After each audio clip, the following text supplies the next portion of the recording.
Today is going to be a little bit different than normal streams because we are going to be looking at the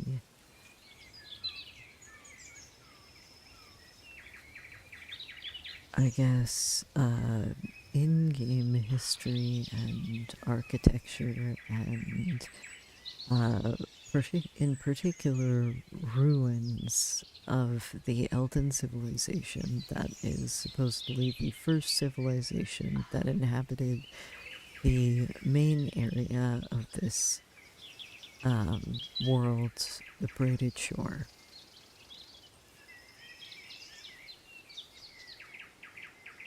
So, the first thing, aside from getting up from drinking tea, is going to be to find some of these ruins.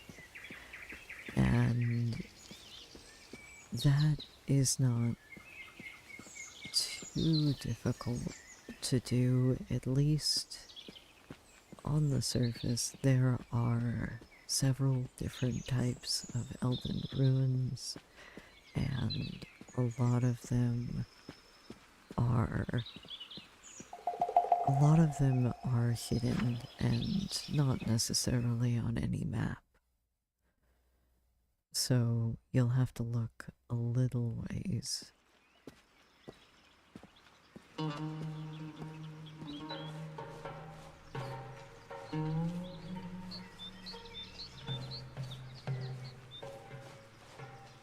For now, we are traveling from Traveler's Meadow to Harrow Ledge.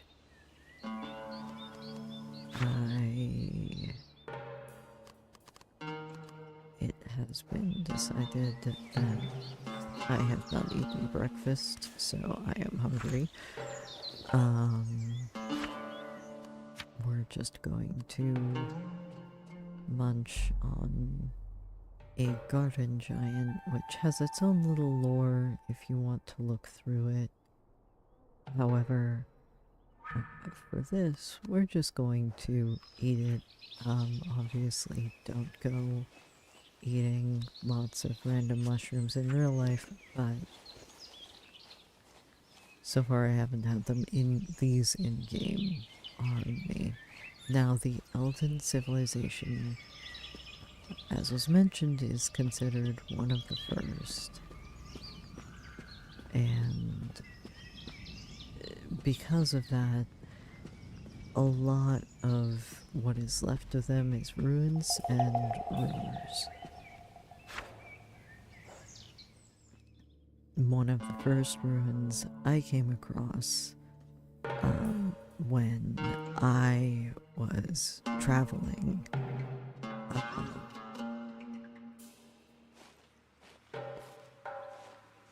The first ruin I came across really when I was traveling was in Little Slip. And that would be this area.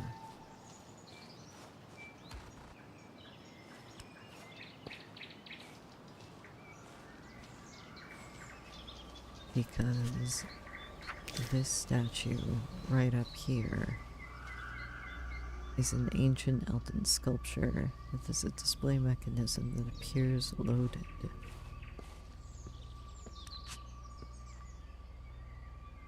And the sculpture's display mechanism appears loaded with enough mechanical skill, the mechanism could possibly be activated.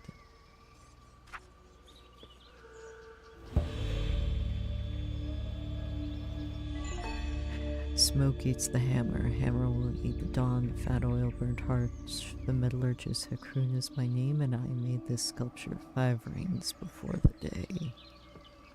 Each statue seems to, and now the mechanism is unloaded. Each statue of these seems to have its own little engraving once you activate a certain mechanism on it.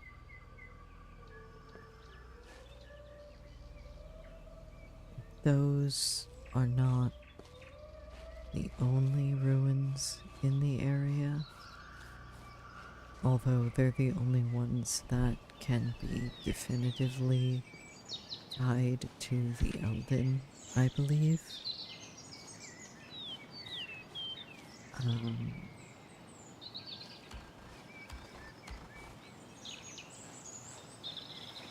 the Elden statues are explicitly named as Elden, obviously, but there are a few other very interesting locations around Little Slip.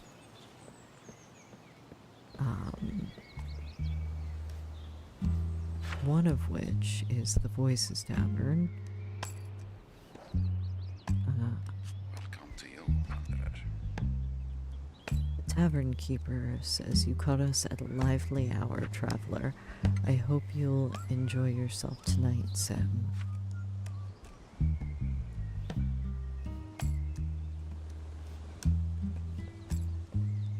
It's still dawn, so the tavern is still open, I suppose, although it seems like it's closing up.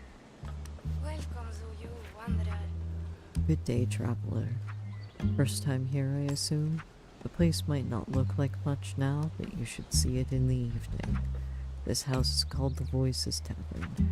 The reason for that is that even before the tavern was built, this was a place for wind voices to gather.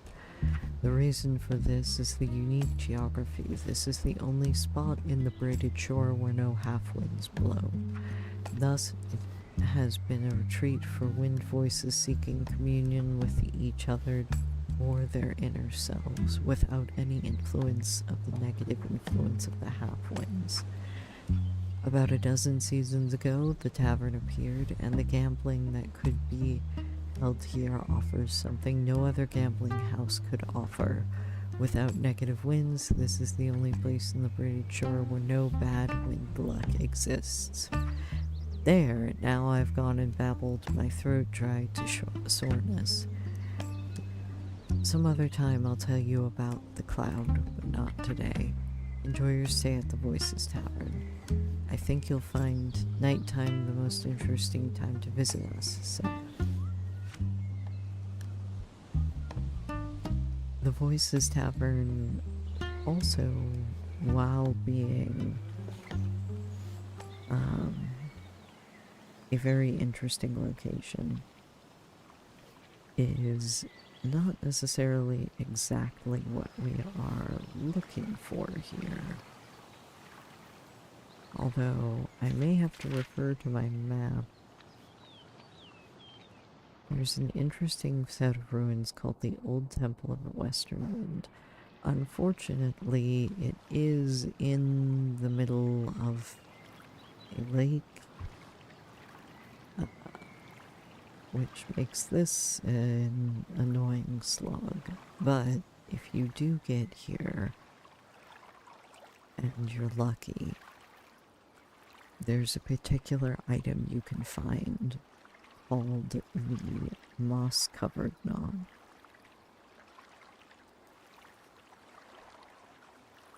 And while perhaps not connected directly to the Elden, it does usually reference the wall, which is something that specifically is a structure the Eldens built. As a result,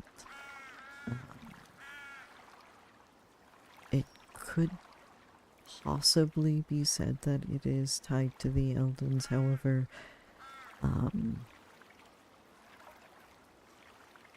it should be mentioned that there is no specific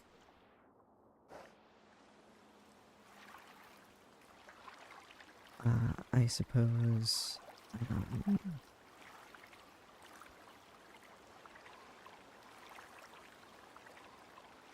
way to read Elden writing. It's hinted at in game that the way the Eldens wrote don't have aren't completely readable by anyone in the Braided Shore. The civilization directly following the Eldens, however, have a specific set of writing that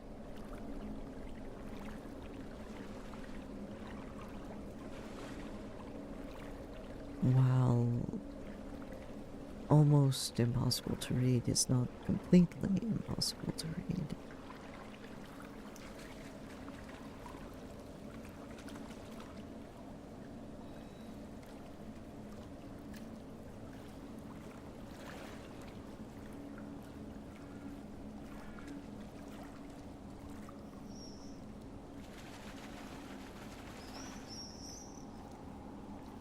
This is also an interesting. It should be noted that a lot of the reagents are actually purposefully placed in game. When you start the game, the Deep Lander Mystic, or the Deep Lander on Batsaha, will tell you specifically where to find certain things. In this area and around several of the Elden statues, it should be noted that you can actually pick up ancient ferrite grain, which is a reagent used to cast certain spells. They are used to conjure equipment, magical equipment, and explosives.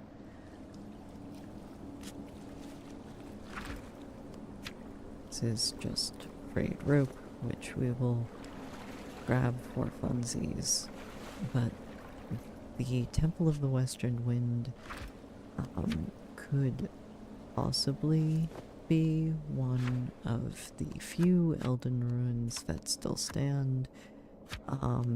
They could be Varim. There's another area nearby that holds both Varim and Elden artifacts.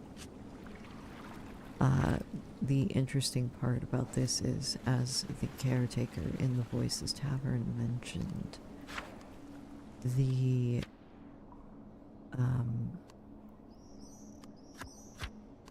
technically, as far as it is believed by most people, the Voices Tavern is a place where no half winds blow. Now, half winds are the bad luck version of the cardinal winds, which would be north, south, east, and west. And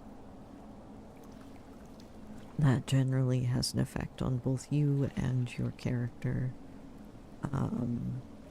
within game, although the mechanics are not specifically straightforward.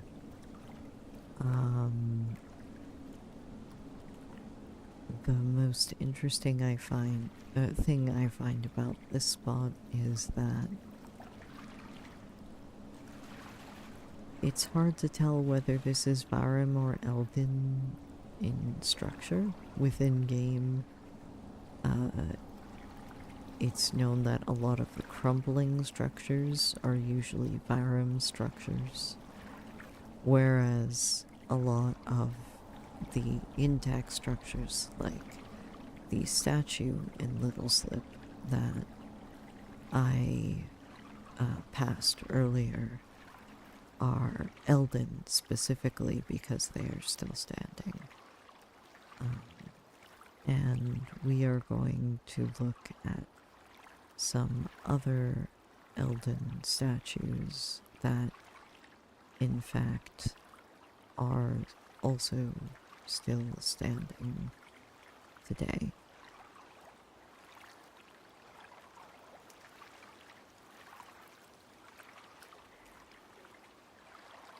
One of the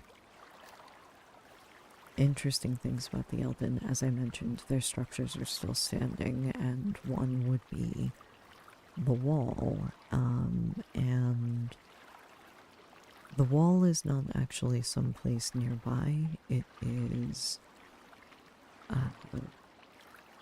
not a place you can physically go at the moment, it blocks off the, I believe, eastern portion of the map. And as a result of that, is a structure that we know very little about.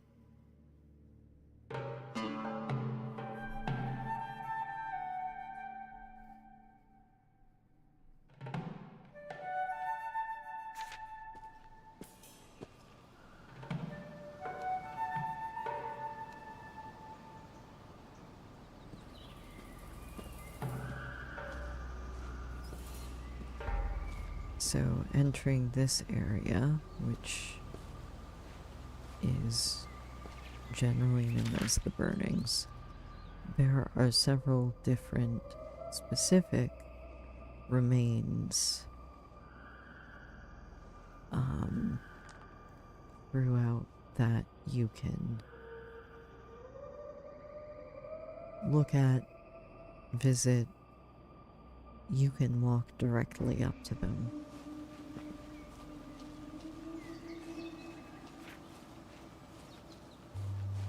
And the other interesting part about places like this is it gives you specific information. Well, it gives you some information about the remains that you are sitting next to, essentially. A lot of them will look like that. That is simply a fireplace. But if you continue into the clearing, you can find the remnants of train stations and, ironically, soot still nearby. This weathered old stonework is a remnant from a sophisticated distant past. It's impossible now to make out what the structure once was.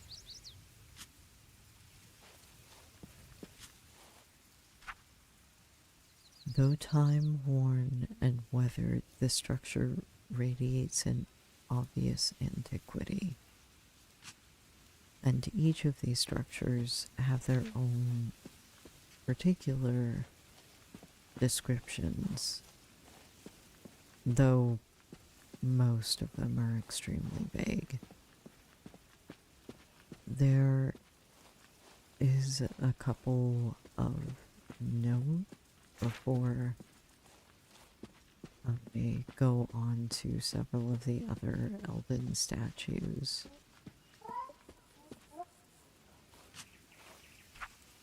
This pile of stone appears to have once been the cornerstone of a large building complex.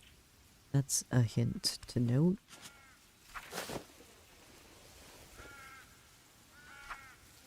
A cracked and weathered furnace is all that remains of a once mighty structure. Soot streaks between the rocks is evident of recent activity, which is interesting since these are very, very old. There's a little interesting thing that happens if you come here at night. This tower-like ruin appears to have once been used as a furnace. Shimmering streaks on the inside of the kiln speak of a glazing technology lost to time. There is a particular glaze in-game that you actually can no longer, or it is specifically stated, you can no longer use, or the people in the Braided Shore no longer know how to. And that would be cobalt glaze, which is used within the lighthouse. It's used for the reflector in the mirror lighthouse. However, that glaze, you can find tile shards of it in another area of ruins, which is actually adjacent to this one, to the east called Kuro Orchard. The traces of ancient architecture bear traces of once having been some kind of factory.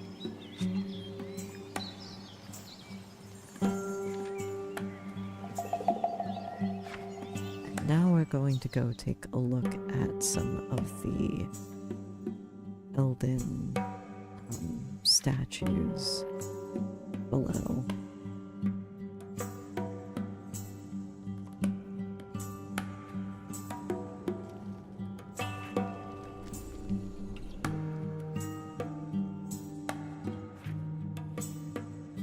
Now this area is one that you, let's see, might want to bring a torch for.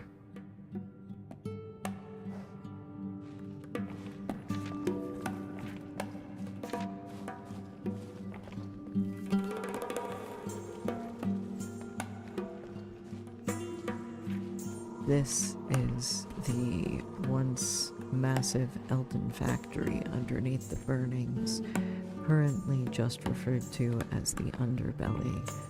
Obviously, the area has no map.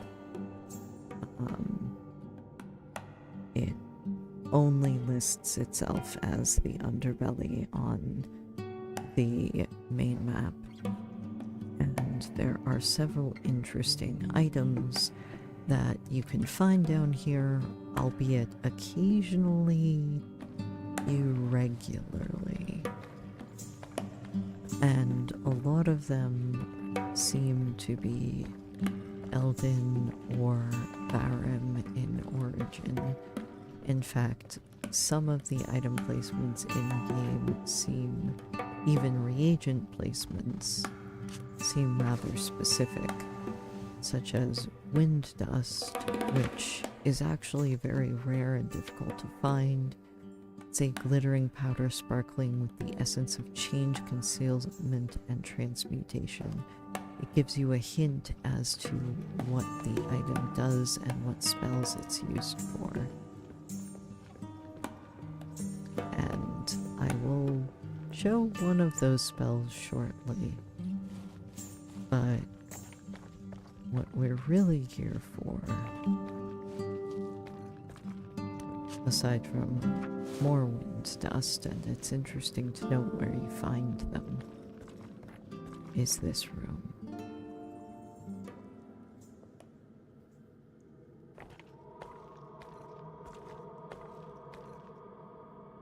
As far as I'm aware, this has generally only been referred to as the statue room, and it holds a variety of Elden sculptures within it, in various poses and forms. There is treasure in here, and while occasionally a little lackluster, it's worth noting that in one chest over here, you can consistently find something called a Maisugo string. And this is a trembling piece of wire that once connected a bitter spirit to the immortal realm. Maisu are evil spirits that want to drag souls to the bitter barrens. And what's interesting about this is this place is supposedly used to be a factory, and Maisu are known to be able to possess machinery. Now, the Elden statues in this area also have silk flower growing around them, which is a translucent blossom that harbors secrets of bending the fabric of time, space, and form. Silk flower is interesting in that it can be used for teleportation. It is used in, as far as I know, several concealment spells.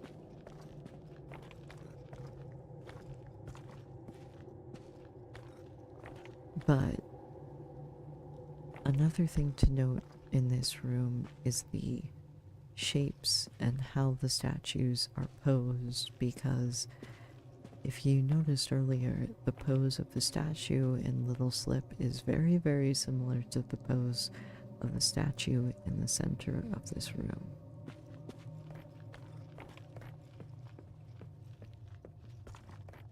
Which, considering how close these two places are, is something I find rather interesting, honestly.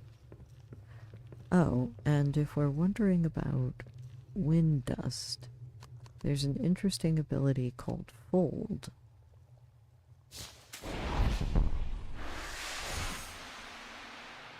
And I find it really amusing that the dust associated with the wind can help you teleport. It's a very interesting and synergistic ability within the game.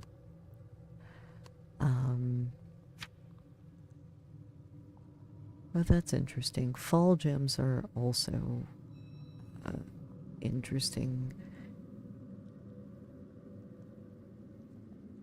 things. This one is not a real fall gem, but I have some fall gems. Those have to do with the unwound, which is an area beyond the wall. And again, while you can find a lot of random items in these locations, it is also occasionally possible to find something really interesting, I would say. Here we're going to just look at some of the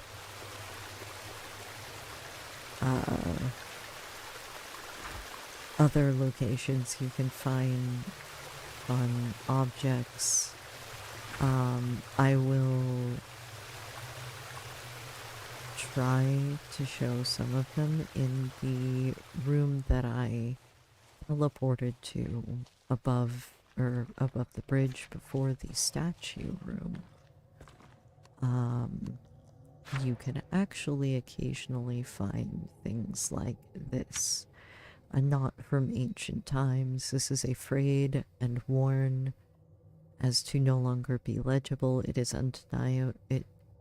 the undeniable antiquity of the knot that gives it its value.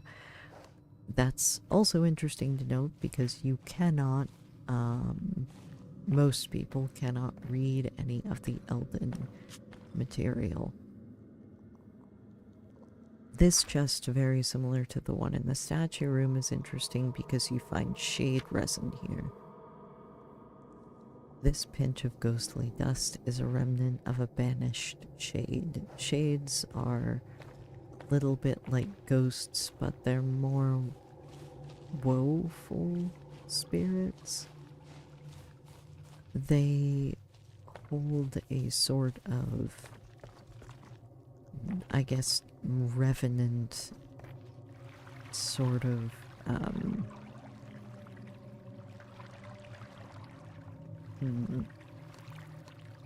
how to put that. Now I'm going to have to like clamber through the water down here, which is going to be difficult because with the visibility. This is an area at the very, very bottom of the screen that you can get through. And down here, you can find 2 treasure chests. And, if you're lucky, and this is interesting that I found this here, you can find something called the Disc of Ancients. An Elden disc constructed in a long dead age. The disc is matte jade when looked at directly, but when the disc is turned up and down, shapes and patterns appear on the surface. The signs are so incomprehensibly complicated that it is hard to imagine them being made by mortal hands. And that's a theme that persists throughout a lot of Elden artifacts. Another interesting thing that is found down here is the fall gem structure, or fall gem sculpture. An abstract statuette of a four-legged person made entirely from fall gems. Did the sculptor collect enough fall gems to craft this piece, or does the piece itself originate from the unwound? The unwound being the area beyond the wall that, if you look around, you can find a couple different knots warning you about it and warning you to stay away from it. Another very interesting thing to find is intact Master Iron cogs, which are important to certain NPCs, but this is an awe-inspiring piece of Elden manufacturing. Even after millennia, this cog shows no sign of rust or weathering. No dents, chips, or cracks mar its metallic body. It's another all of these items are very interesting. I honestly already have a disc of ancients within my inventory. I've kept a few of them. When I spoke before of items that warn you about the wall, another item you can find is not with Master Iron studs, which also is more commonly found actually from some merchants in Batsaha, though you can find them in the statue room. This is a knot that says, even if we should fall, the wall must not.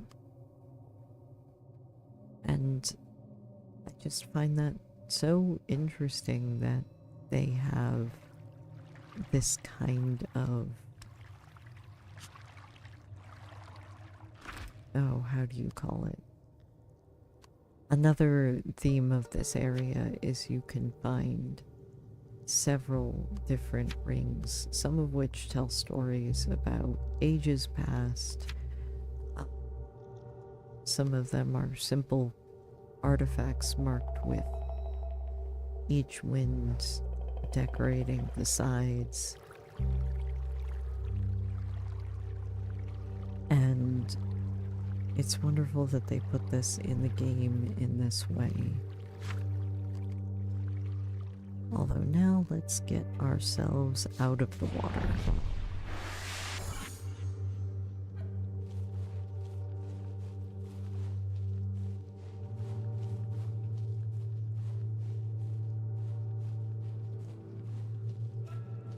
It's interesting because the further you go away from the statue room, and from some of the more waterlogged areas, you can find more modern items left behind. Although I don't know that I have enough room in my inventory to carry another sword.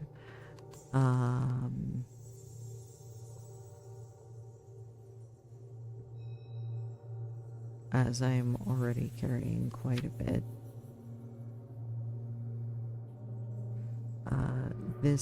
These discs are interesting because they often tell a story. Similar to the, while you can't read the ancient disc, this one shows a child standing at the top of a great structure which splits the disc in two. In front of the child is a dark unknown chasm calling them towards a dancing cinnabar fog. At the child's back is an overgrown forest full of savage beasts and true danger. You cannot know what future awaits the child, but the same goes for you, doesn't it? It's interesting. All of these items seem so drastically interconnected to some of the places that you find them.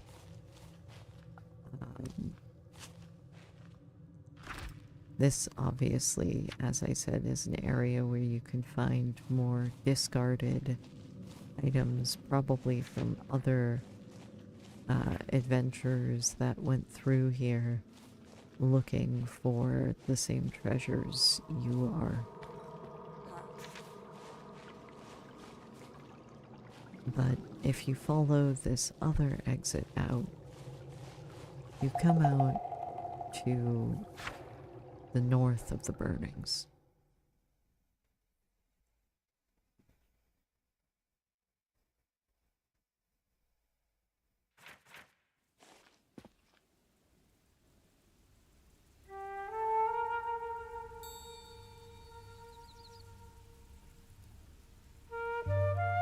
Now, this particular spot, you can receive hints to it in game, and it's another interesting thing to note that around here you find more ancient ferrite grain, which again is an indicator of these ruins seemingly being tied to the Elden.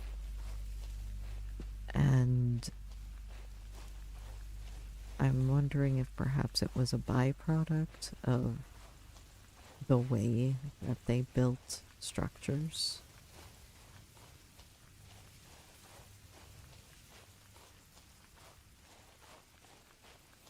But for now,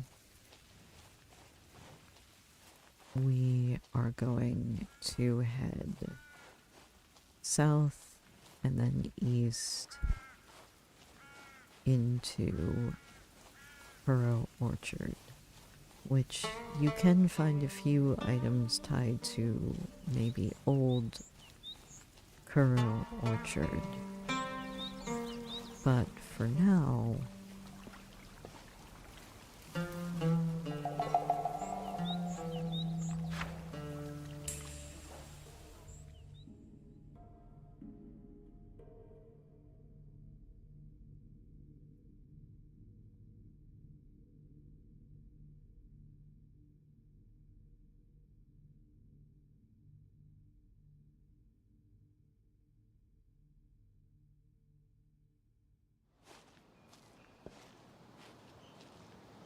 here we go. There is another area within Kuro Orchard that similarly has interesting ties to making things and factories and kilns, which is something that you find in the burnings as well, although the burnings is a much larger factory.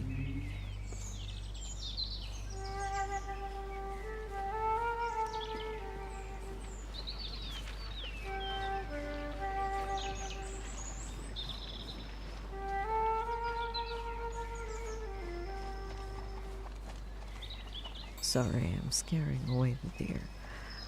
But Kuro Orchard also used to be apparently much less overgrown than it is now. You can still find plenty of pear and apple trees in the area.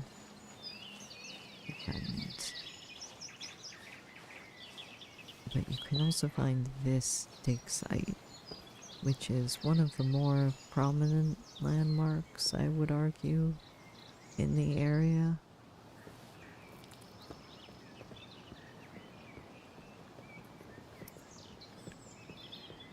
And if you read the not sign up here, it will tell you to keep out trespassers will be shouted out. Professor Mirak, Bot Rivenleaf. Bot meaning from Rivenleaf. And if you talk to children around the area, they will warn you that they've heard that there are ghosts in the area at night. You can find lots of cracked and leaking cups, and other things around this spot. However, if you're lucky, you'll find cobalt glazed tile shards.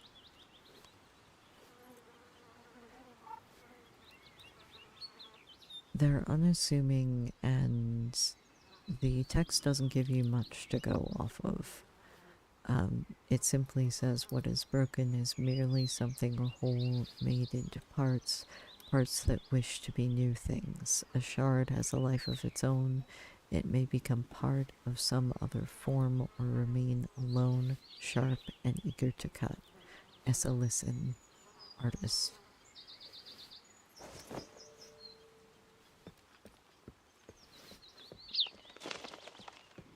And if you talk to the overseer here, as Professor Merrick is not always present, Knowledge is gained through listening. this is Zania. Hello, Nomad. I am Zania, overseer of this archaeological excavation when my master, Professor Merrick, is away. This site is unique due to the variety of pottery that have been fashioned here through all the ages. Shards and crockery from the Hausen age are quite common, and we find quite a lot from the Varim age as well. Rarest of all, of course, are pieces and shards from the Elden age. Should you happen to find any cobalt glazed pottery shards, however, we have been told the lighthouse keeper in Mur has urgent need of them. As my master sends the few we find here to him, makes me confident to recommend you do the same. Farewell, Nomad. The other interesting thing about mentioning taking the cobalt shards to the lighthouse is that while this artifact I am not entirely remember where I found it specifically,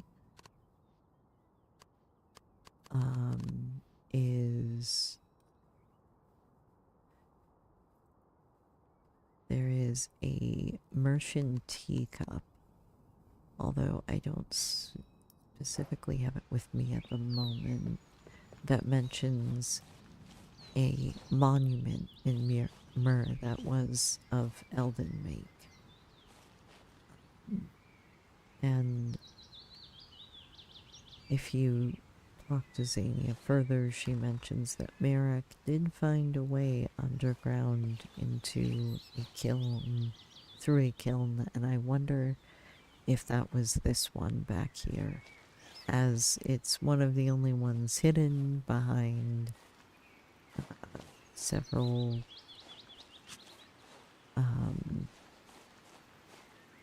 branches, and things seem to have a habit to be hidden when you want to find them specifically. Now, outside of this area, unfortunately, the other area to get to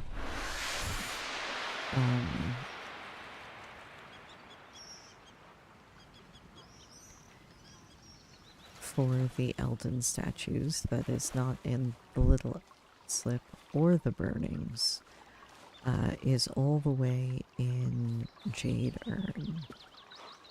And so I am going to have an interesting trip getting there. Although perhaps not as interesting if I can pick up some fruit from the area. Even if the pears are mushy, maybe we will at the very least get some energy off of that.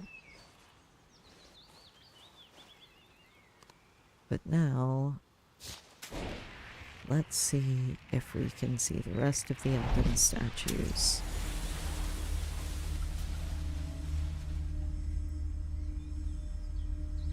For those who did miss it, there are Elden statues in Little Slip and underneath the burnings, and the other locations are in Jade Urn, and as far as I know, that's the only ones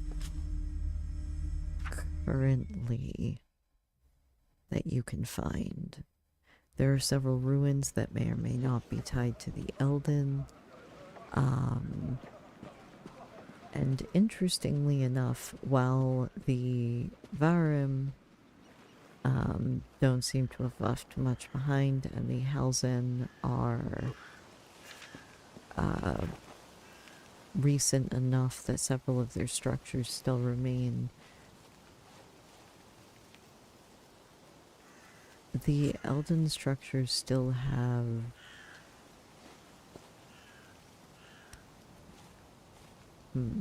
how should I put it? Lasted the test of time. And several of their things like Master Iron, and that includes things like the trains and ferries, like those that you'll find at the train station right here in Western Verve, are, well, very interestingly still running and working.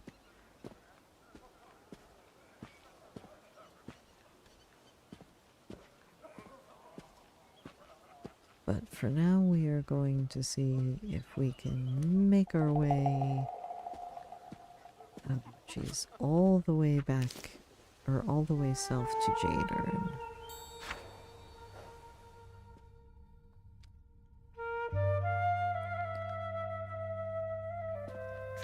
And if this works properly, we're probably going to use a few not tricks to do so.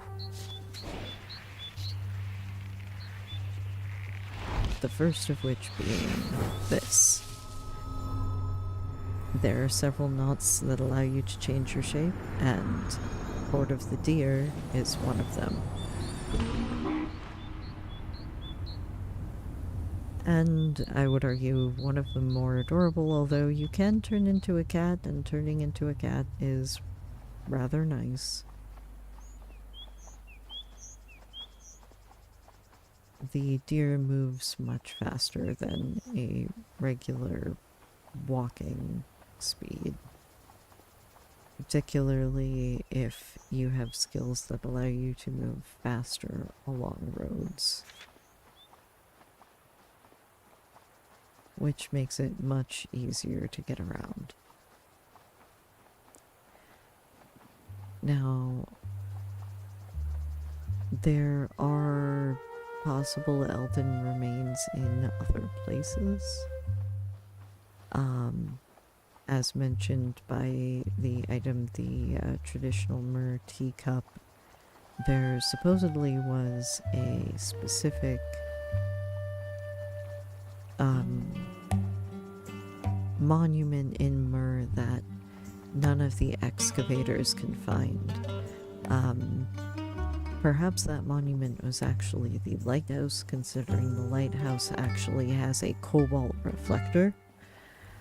The cobalt reflector within the lighthouse in Myrrh is supposed to hold a entity called the Sleeper at bay, and the Sleeper sleeps below the Verve, which is the waterway between the Braided Shore and Batsaha. It's almost like a bay.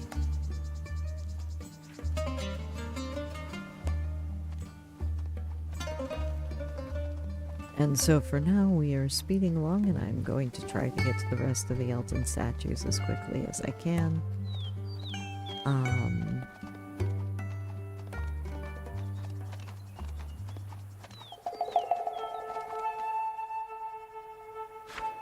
Though we have to travel through a few areas to get to them.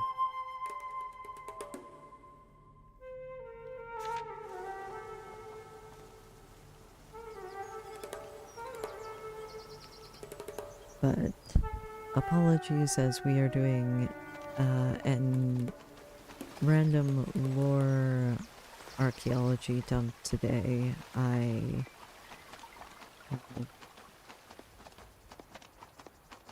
a few other things that I've wanted to do, but for now we're going to try all of the Elden statues.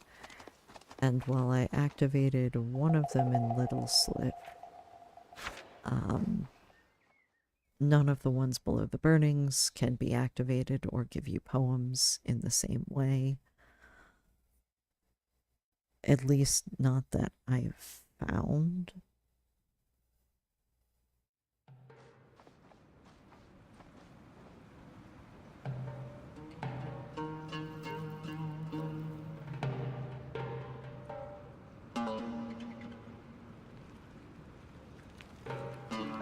But we're going to really quickly get through a few areas. One of the other areas that shares some architecture with the Eldens but is not confirmed to have been such a structure is an area called Hov Eridom, which is in the middle of Charwood Forest, which is where we are right now. And there are many things that gather here, including Omen and, if you're lucky enough to see it, a Sephra, although they may flee. This place is called the Two Wanderers, is what the Not inscriptions read here.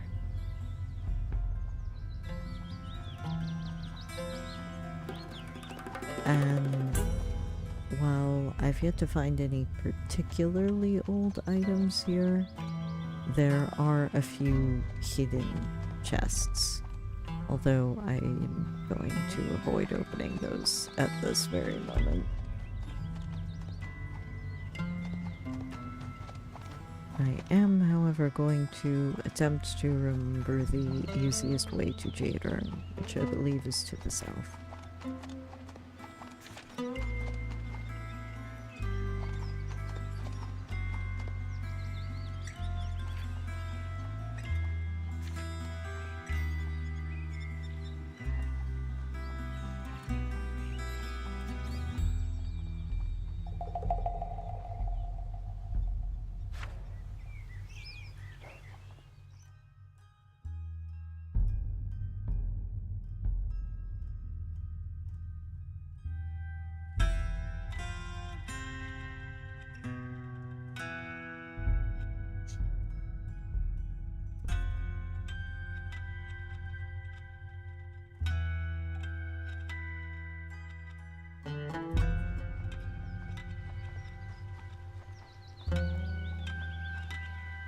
Alright. Other interesting things to note in Jadern, and now that I'm here, I will do so.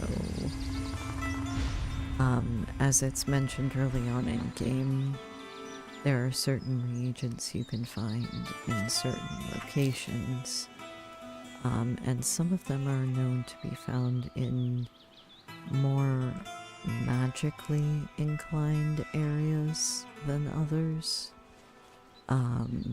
Particularly things like silk flower and mirror ash leaf.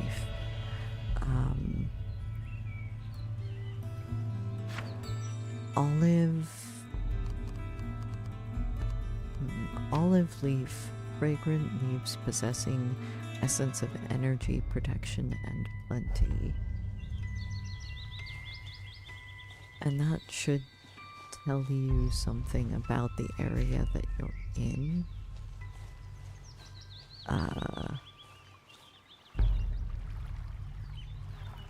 While I usually look at knot and ancient items and fragments, I don't always look at plant and food lore, but there's a lot that you can find out about that. This is another area where you can find an Elden statue, and you can also find Silkflower here. I, however, am going to go to another area before I activate that statue. And I'll explain later when I read all of the other statue engravings that you can find.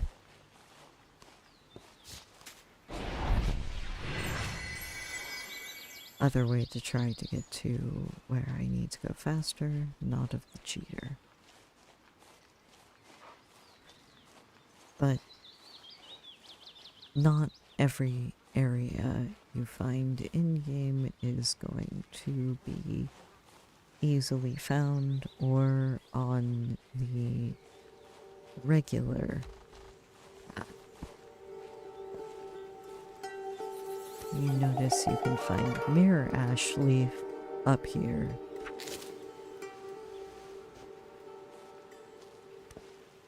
As well as a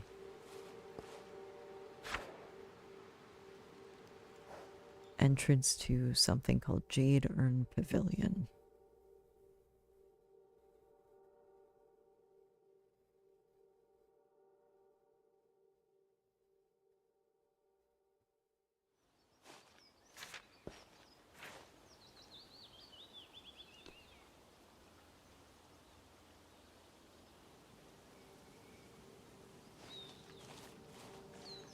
This is, as far as any of us know, one of the only areas that is hidden, has a direct map to it, and is tied directly to the Elden, as far as we know. It's interesting to note that the Char Mirror, Needlegate, the Sky Mirror, and several of the other things in this area are, and as you can see, the architecture is not crumbling nor falling down like some of the other architecture you can find out around some of the other statues.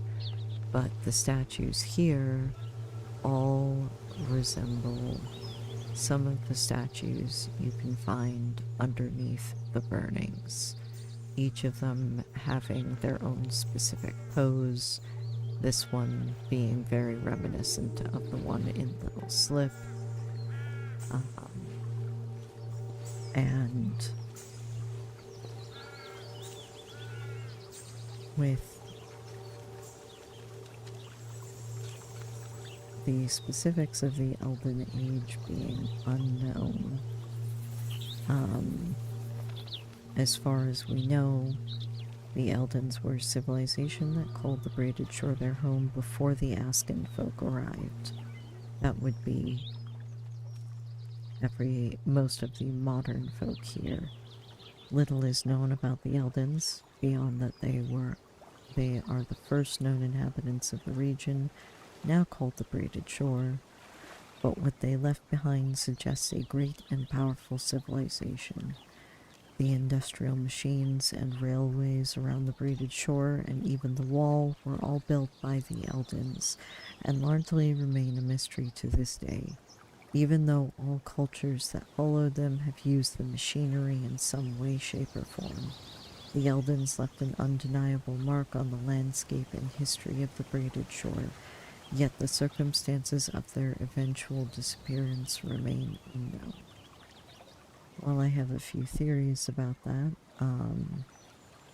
I am going to activate all of the statues, at least to show most of their inscriptions. Now, the Little Slip statue that I activated a little while ago has the inscription of Smoke eats the hammer. Hammer will eat the dawn. Fat oil burnt harsh. The metallurgist Hakun is my name, and I made this sculpture 5 rains before the day. There is the sculpture in Jadern that we passed in the Moon King's Well. But for this, I'm going to try to activate them in some order, although technically they won't be activated in a specific day order. The bottom right statue being the first one I want to activate.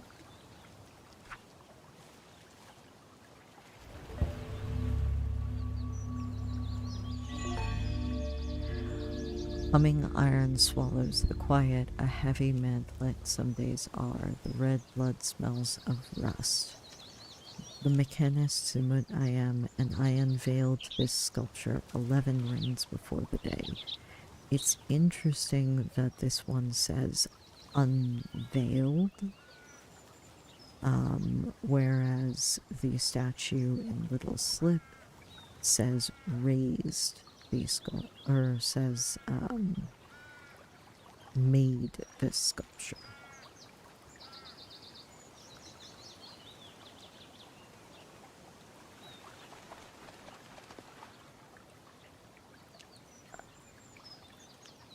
And I'm going to do top right after this.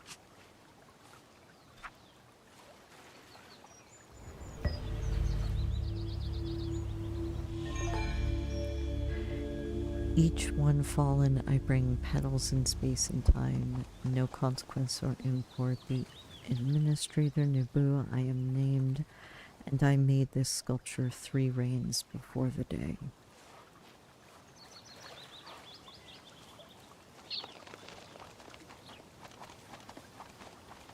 It's interesting to note that this seems to have 2 figures in it, one very small.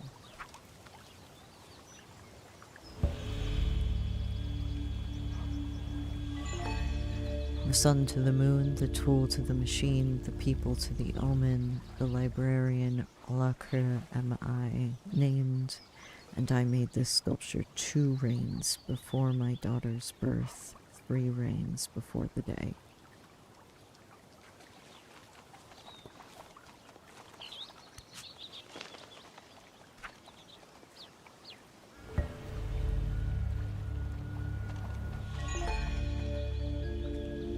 Intersecting lines, shapes cut through air, mind, space, manifest, the architect, Haruk, am I, is my name, and I finished this sculpture 1 rain for the day. Which this seems to be looking in the opposite direction of the statue in Little Slip, which is 5 rains before the day.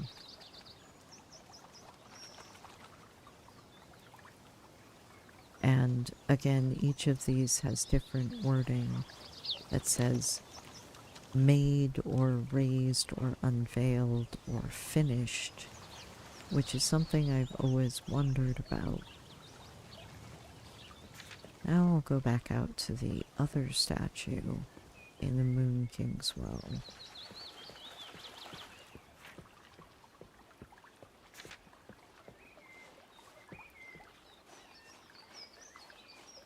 Because I do want to come back here to look for something else, but I'll do that in a moment. So there are other items you can find here that can have some significance. One thing to note is the sculpture that specifies the people to the omen. That actually in earlier iterations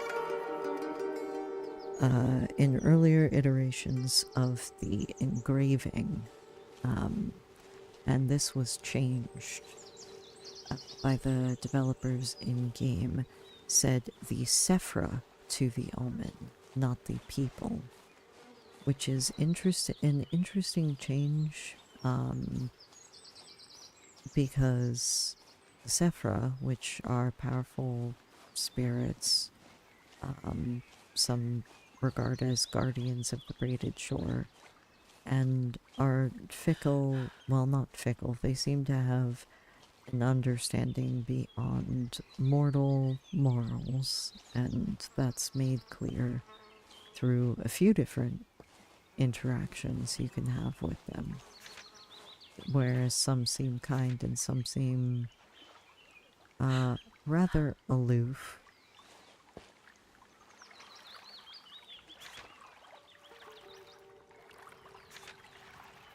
The change from Sephra to people is curious. It makes you wonder as to the Sephra's time in the Braided Shore and what they may or may not have spent. Now this area is again an area where you can find silk flower, which you can also find in Jadern Pavilion. Alright, come back here. What are you doing? I think the Mystic Searcher is taking a bath. Master Karim, the water that the walls cry in this cave has unique properties. I sometimes come here to collect a couple of quarter weights of it. There is little point in stocking up in more than that. The mystic properties of the water begin to fade as soon as you leave the cave.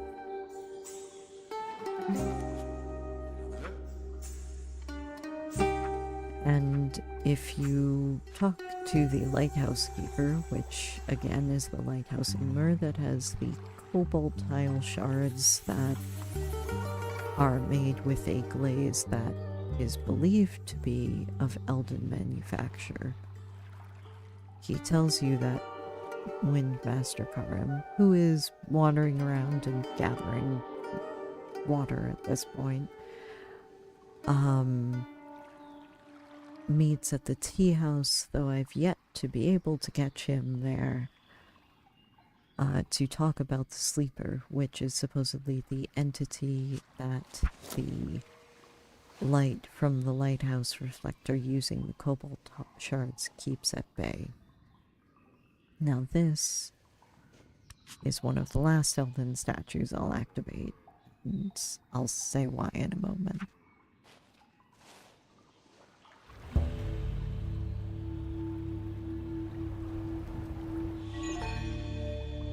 Winter blossom shade, no struggle ever in vain. Green shoot, regret. The lawmaker Karak is my name, and I raised this sculpture the morning of the day. It's interesting that it says the morning of the day, and in several of the other statues, it specifies rains before the day.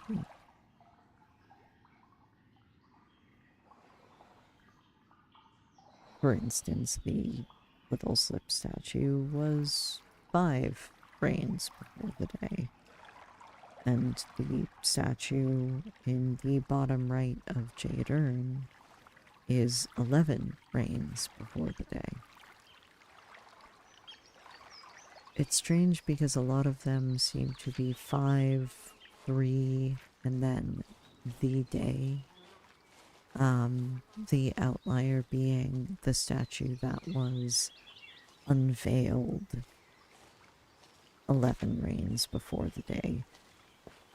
Whereas a lot of the older sculptures say that they were made or raised.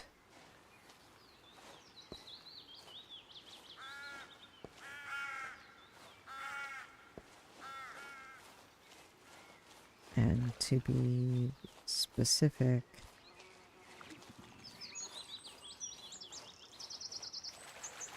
ooh, I don't need another bath.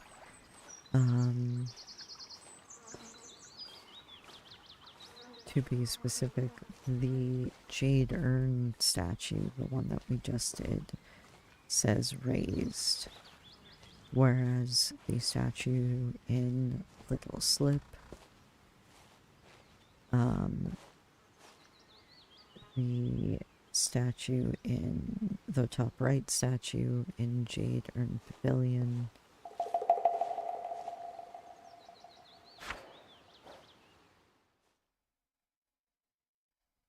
the bottom left statue in Jade Urn Pavilion,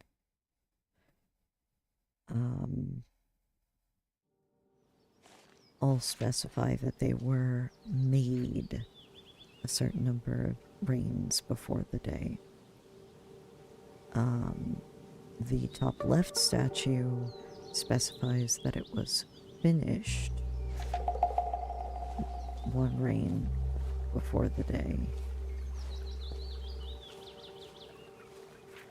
And the bottom right statue specifies that it was unveiled 11 rains before the day, which means we have no idea necessarily when it was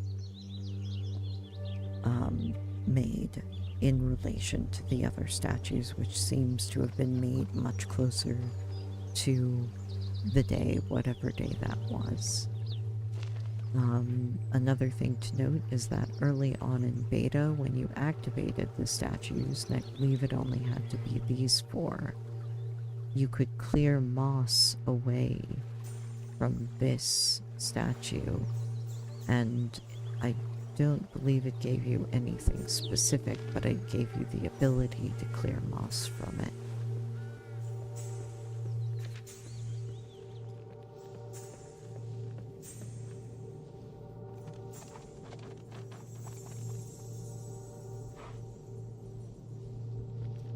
And now that we've activated all of the statues and mentioned that there are this interesting mention of rains before a specific day,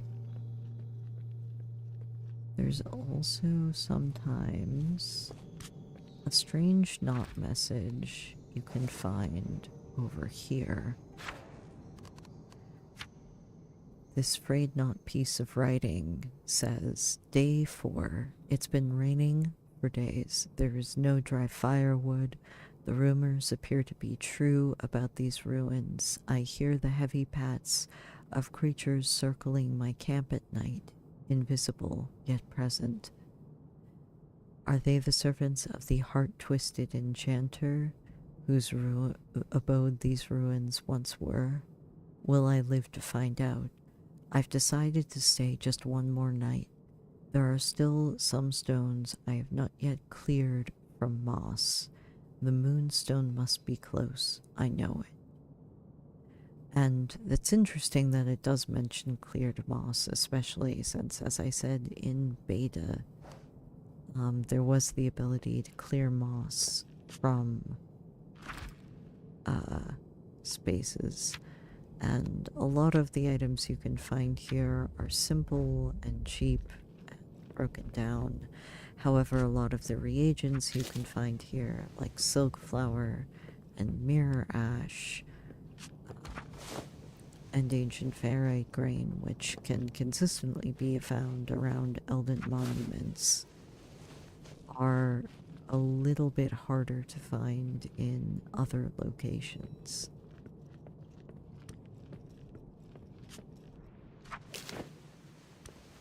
Sometimes, if you're lucky, you can find an interesting item around here. It's been less common for me to find high trade value items in Jade Urn Pavilion than in other places. But one of the interesting things about these ruins still existing is that, as I mentioned before, a lot of the Elden ruins seem to be able to exist or last much longer than the civilizations that built things after them. And occasionally in some of these ruins, you can find harrow stones or a necklace made of harrow stone. But this is a small harrow stone, a patterned material used by the Eldens to construct buildings, dubbed harrow stone by the Asken folk for its resemblance to the bones of the harrow fish. Only ruins of Elden structures remain now, but one can't help but marvel at what the great structures might have looked like in their prime. So they have decayed a little bit, but not nearly as much as some of the other structures around the Braided Shore.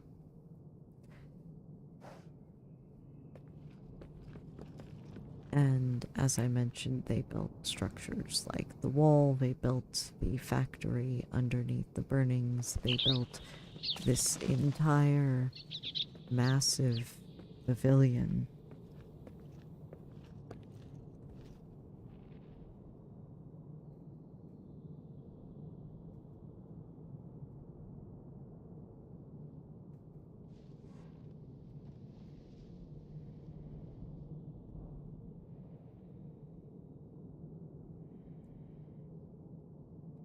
And in the western temple in the middle of the lake in Little Slip, you can also find another knot called the ancient moss-covered knot, which you can give to an NPC called the Moss Enthusiast, which I find interesting because they are a conductor. And a conductor is a part of the Warden's Union.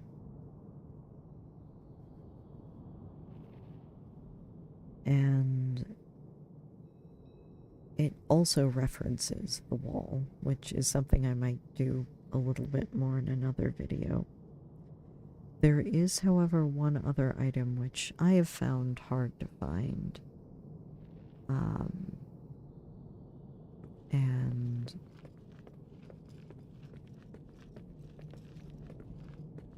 that item specifically is something called the Moon Bleached Disc, which one merchant I know of carries.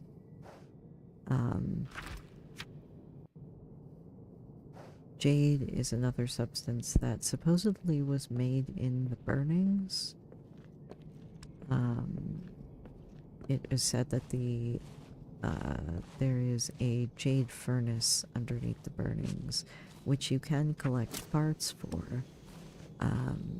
And supposedly it ended up creating jade for the Eldens to use, and could do so, as far as I know, out of dirt. But the Moon Bleach Disc is interesting because the knot message you picked up here mentions the Moonstone. And the Moon Bleach Disc specifies it is an extraordinary disc made in an attempt to alchemically create a mythical moonstone. You feel a great surge of power residing in the item, a raw, unfettered power like a maelstrom, but with the stoic grace of the moon itself. So it's a mimicry of the moonstone, but not supposedly the actual item.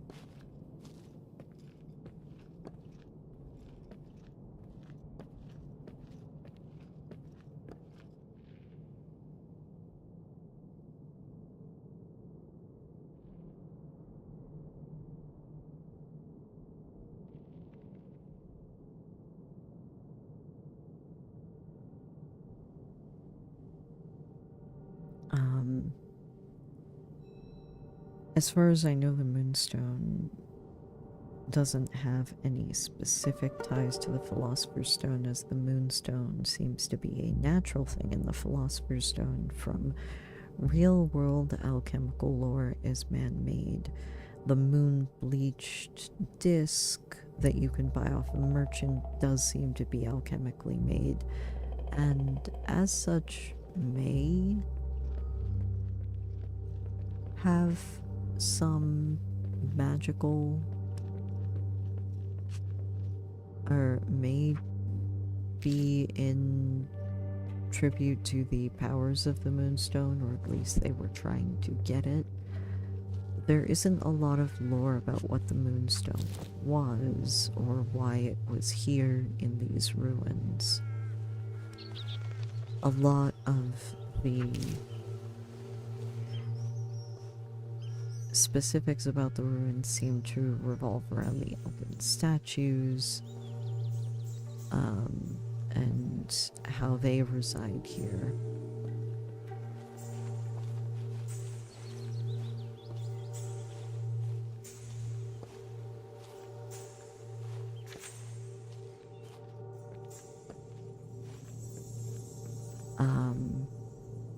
And while I have never found any particular,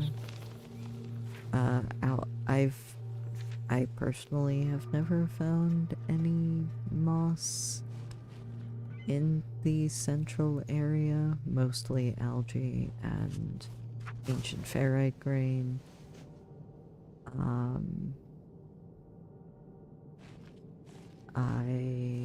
It has been said that other players have found moss in this sunken area. I have yet to find another area where I can, I suppose, clear the moss, which is what was able to be done to the statue in beta. The statue out in the small pond, that would be the statue in the sky mirror, which is interesting because in Western Harvest Route you can find another area of small shallow ponds called the Eyes of the Sky.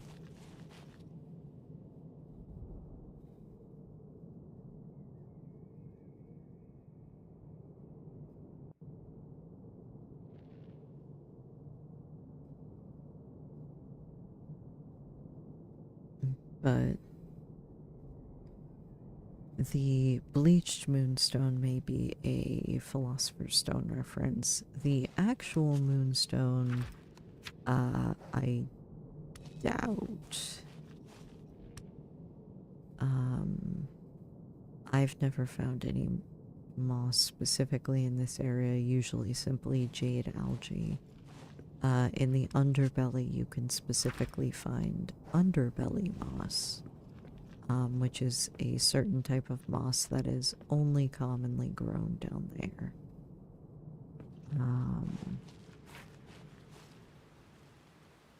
Another thing you can consistently find around here are bird feathers.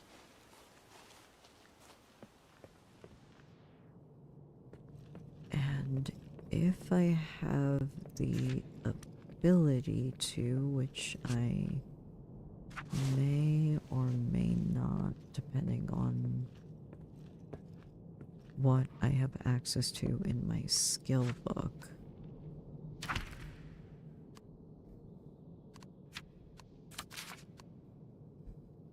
Let me see.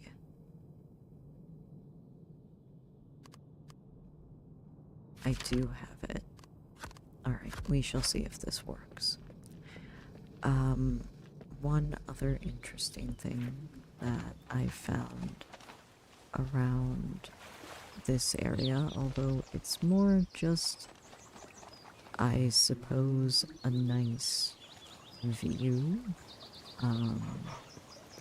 If you're looking to get a better idea of the Elden architecture of the area, so if you use a spell Flag Razor's Bind,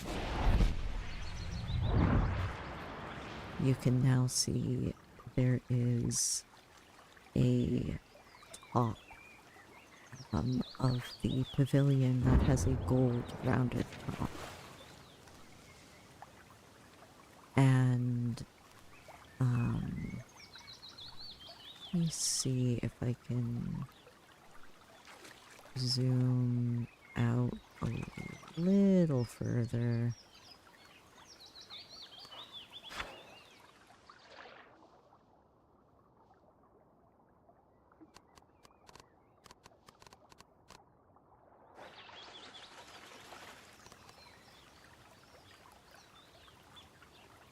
But it's interesting that you can find feathers in here as well. The feathers description is gifts from birds' plumes hold the essence of wind, speed, and the sky. Which seems very similar to wind dust, in my opinion.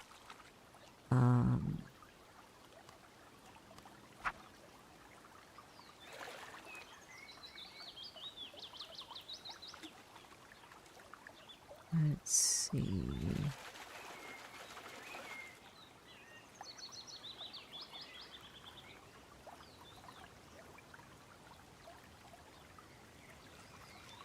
I might be able to get a slightly better view of this.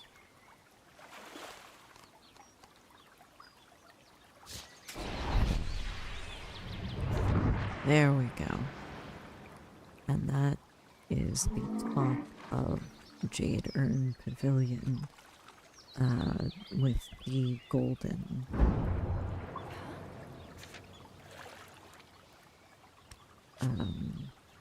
dome above it.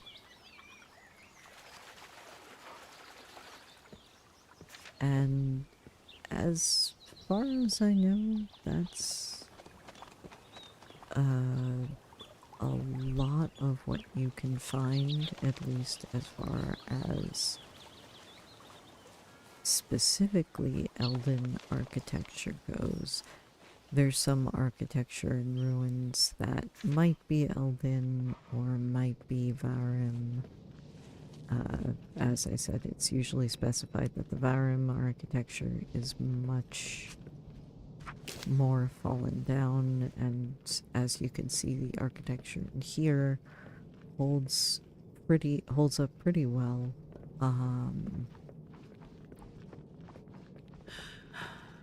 At least in terms of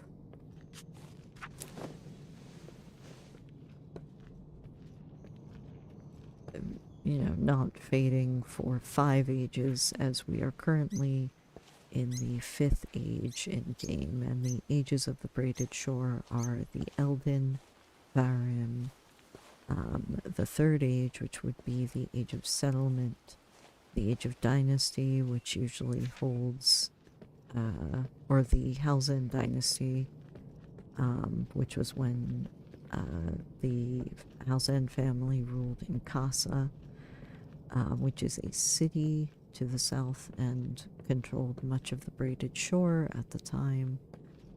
And then the 5th age, which happened when the council took over. Currently, there is a problem with the council historically. Another fun thing that you can find is you can find occasionally a knot over here that says that the water tastes funny and you should probably boil it before you drink it. But we're going to take a drink anyway just to see.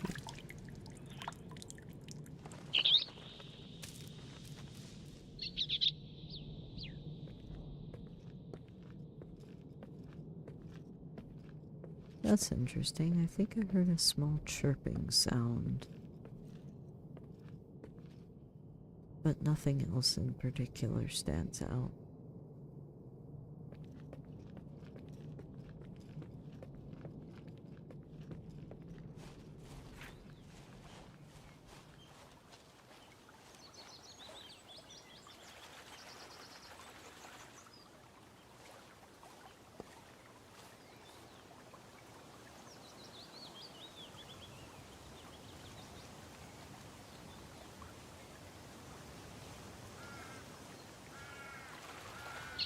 Now I can't tell whether I have a ringing in my ear or whether there's actually noise over in this direction.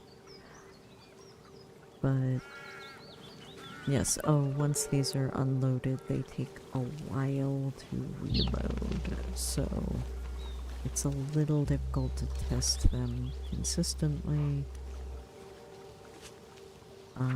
Another thing I can say is that if you search around this area, you can sometimes see that flash of a yellow circle as if there is something here. A creature of some kind, possibly. Yellow circles often appear around animals and people if you use the unveil ability.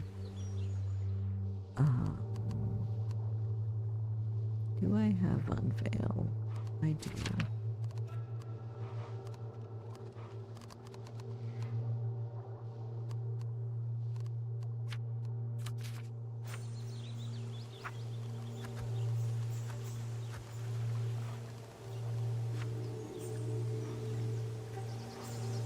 If I cast unveil,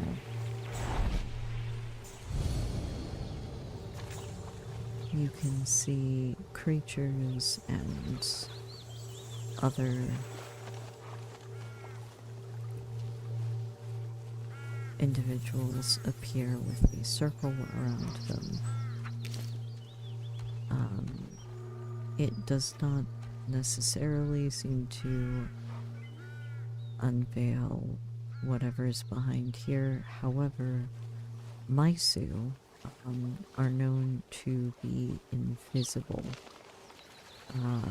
When they first attack you, they can actually stay invisible. Be nasty spirits. So it's interesting that the knot message that you can find in this pavilion where he is looking for the moonstone does specifically state that they hear creatures circling the camp at night that are invisible.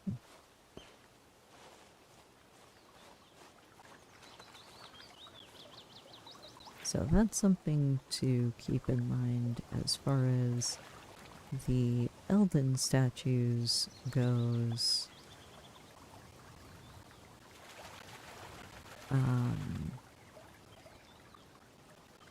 And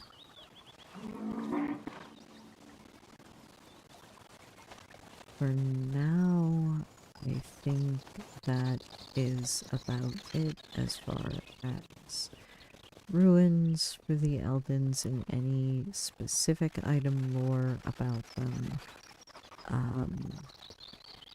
There are stories, you can find some not messages. If you talk to or find Professor Mirak back at the Burrow Orchard dig site,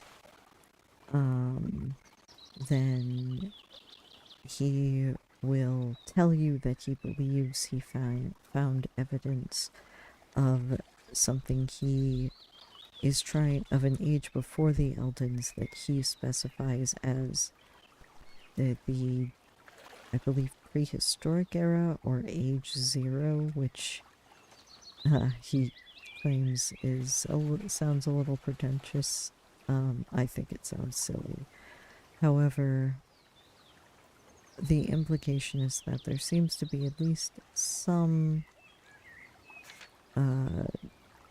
interesting information around an age prior to the Eldens. Outside of the wall, the Eldens have been known to, or I believe it is believed that they are known to have built a bridge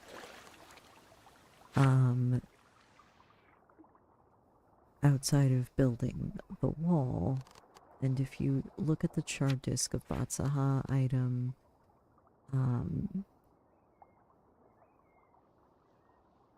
it does seem to specify a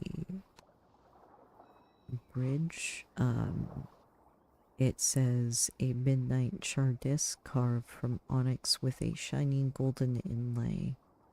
Carved around its surface, the golden markings illustrate different scenes around the rim of the disc: a magnificent temple, a herd of glowing deer, a field of dandelions with seeds carried off on the wind, and an impossibly large bridge stretching past the horizon, which is a bridge you can see from Batsaha, as well as the Dandelion Temple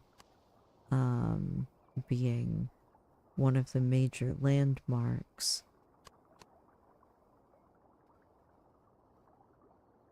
within the game. It's the first place you're directed to by tea house hosts and other things if you speak with them at the beginning of the game, which you don't have to, but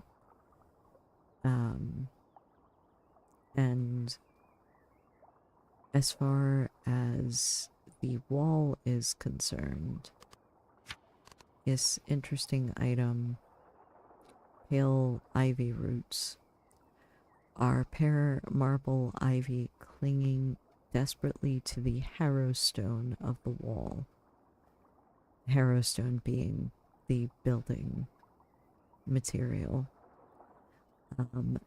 The clumped together plant bundles invite thoughts of a giant pale man trying fruitlessly to climb the ancient megastructure. The roots of the pale ivy do not run deep, as the climbing plant itself collects water and nutrients from its entire being. Why these strange pale ivy have all clustered at the wall has stumped researchers for generations, but eating the roots have shown no ill effects on the consumer, and so harvesting of these roots will continue until the ivy runs out. Speaking of eating, I'm a little hungry again, so we're just going to eat these.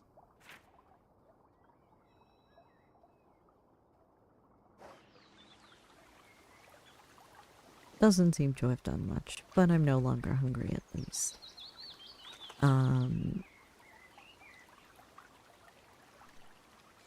And you can get the pale ivy roots if you get an item called wall soil, which is traditionally kept at the crossings market, which should be going on today by some of the sellers. I do not remember entirely which seller. This is the other exit from Jade Urn Pavilion, which I have been attacked by Maisu out here. I have never been attacked directly within Jade Urn Pavilion, though I've heard you can find bandits there.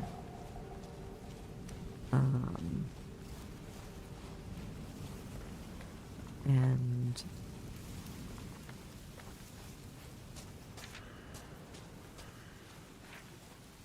Jade Urn Pavilion itself specifically has no supernatural enemies that I've encountered.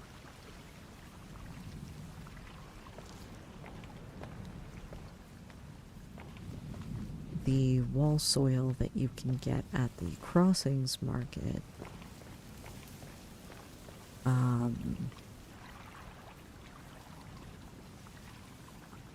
is, you have to take it to a gardener in Casa.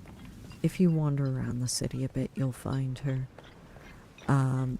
She needs it for growing fresh vegetables for the people who are stuck in Casa under quarantine.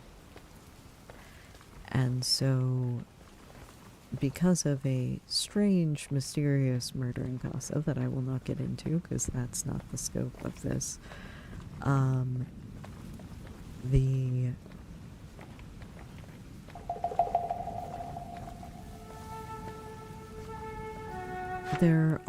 there's a very low food supply.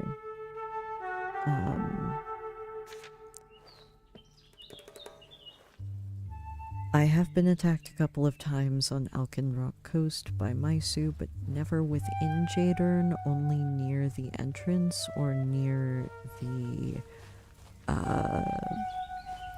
grassy area.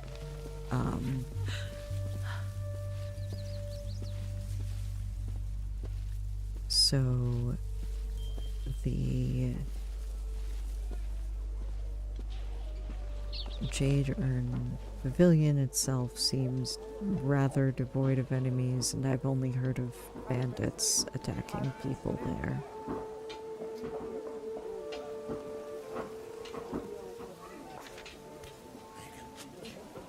And if I remember correctly, the merchant that sells you the wall soil is the sower, although they don't always carry it.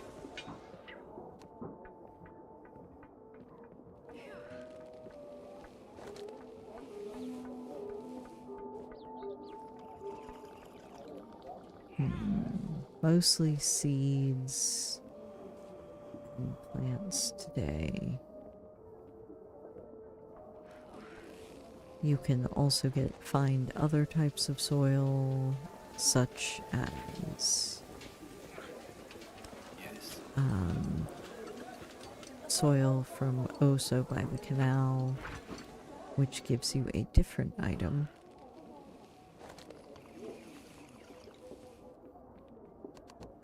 Let's see. Oh, I mentioned Maisu being able to possess machines, and it being interesting that in the underneath the burnings in the specific area that that you find the statues in the underbelly, you can also find a Maisu ghost string. And since that area used to be a factory, it's interesting because with the urn made by a possessed machine, Maisu summoned intentionally or not have been known to possess objects, corrupting them in the process. Maisu and other spirits in general are more likely to possess objects that have movable joints such as dolls, foldable furniture, or in very rare cases, Elden machinery. Possessed machinery often tries to hide its possession while continuing to work as normal, but the end result of its work tends to be ugly and warped or even dangerous objects.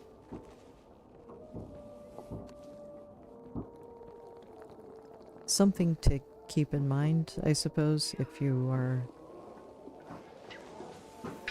wandering around.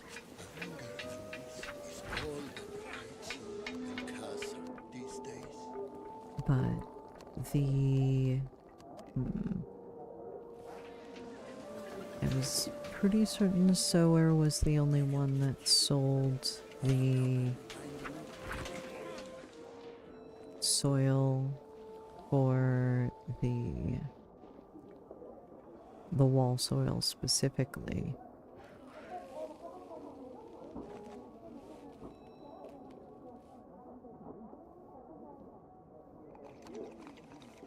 Now, most of this just looks like expensive spices. Let's check the vegetable cellar. They also may not have it within their inventory today.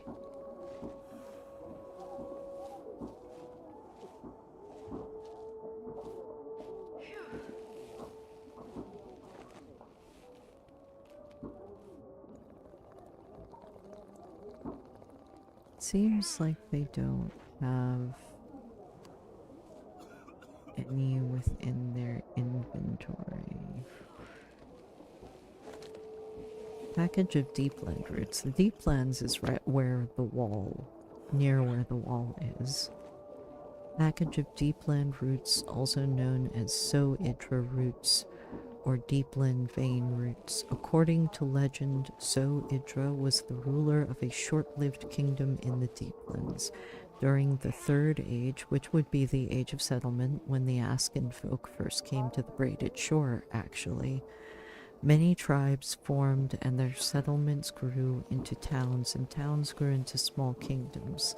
Such a kingdom arose in the deeplands. So Idra's soldiers were vastly outnumbered compared to their neighbors, but when their opponents came, So Idra used the swamplands around them to their advantage, and all but beat back the invading forces. When all hope was lost, So Idra hid in the swamp, using hidden wisdom to stay under the swamp surface longer than should be possible. So Idra roots are, as the name suggests, named after this king, since, like their namesake, the roots hide just under the murky waters of the swamps.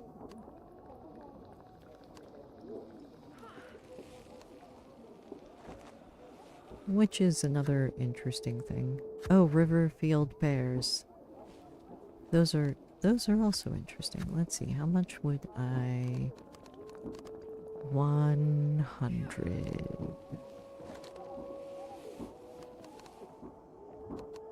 that's 500, that's a lot.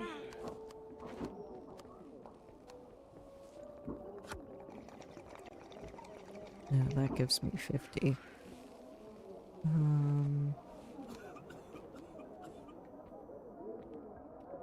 Let's see. I generally would not trade silk flower because it's harder to find.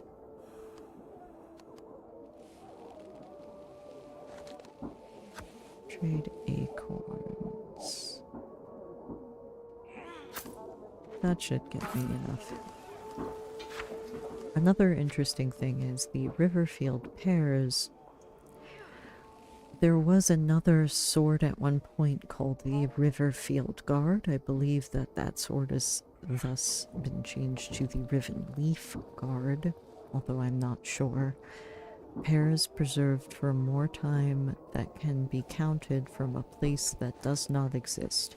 Perhaps Riverfield once existed before they committed some unspeakable taboo, but if no one remembers them anymore, then did they exist at all? Riverfield pears are very interesting, honestly.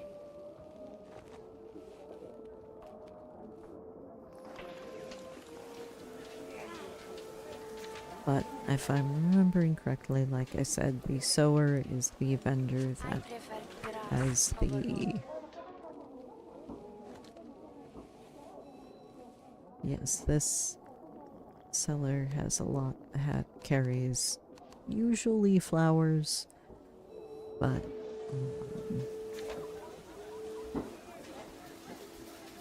and for those who don't know, this merchant carries a lot of very good and well-made armor, of which I already own a good amount. However, this is another interesting thing. As I mentioned, Harrowstone being the building block of a lot of Elden materials, this is an oversized Harrowstone necklace. An ornate amulet carved from a heavy piece of Elden Harrowstone. Perhaps the carver hoped that they might glean ancient wisdoms by simply wearing it. On further inspection, the stone seems to be resistant to magical energies, as if the object embodied a nullifying echo. Which is interesting that it would nullify magic, as a lot of items like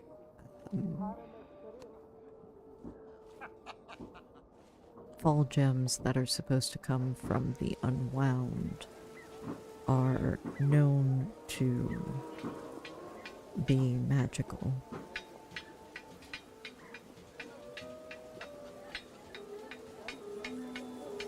So, as far as I know, I've taken you through most of what I know of the Eldens, the history, how they impacted the Braided Shore, because their machinery and obviously their technology has still remained. Trains and ferries still work. And I am going to take a quick break so that I can take a rest before we maybe come back and attempt to see what else we might find. And if I can get a hold of those pale ivy roots, which is a big if, depending on if the seller has the item I need to take to the gardener in Casa. But I am going to sit and have some tea, and I hope that you will do the same.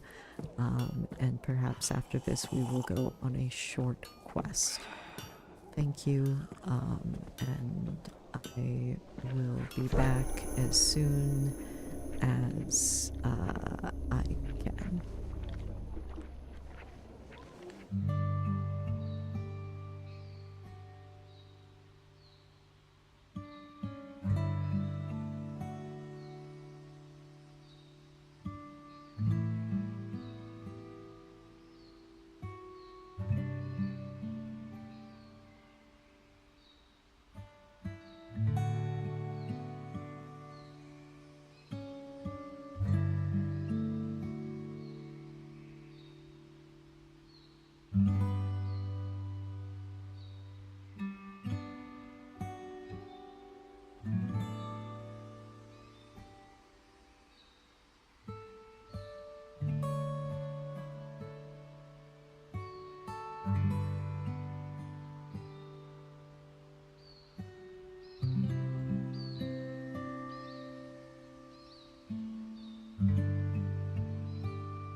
Winds and stars and spirits, hello.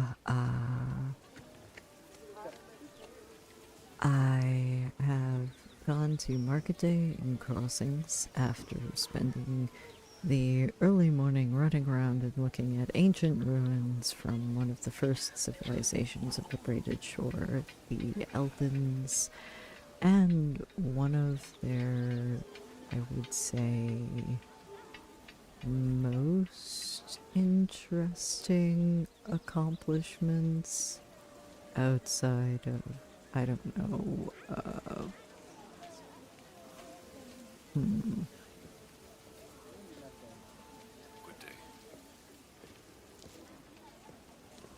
day. I mean, there are several more very interesting accomplishments, but one of which is the wall in the Deeplands.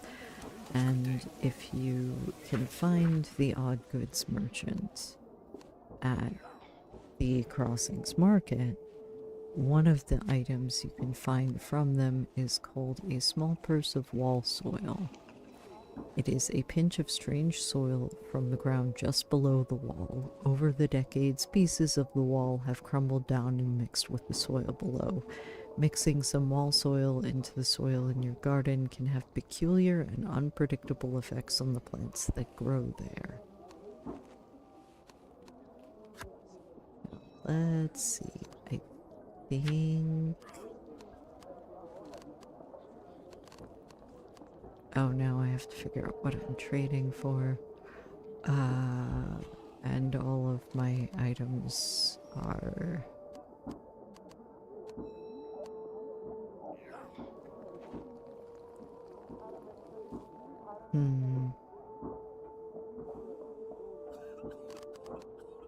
Oh, that is way too expensive.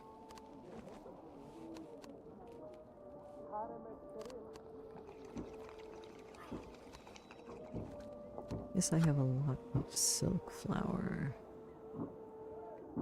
I would probably, if this is 10, I would need...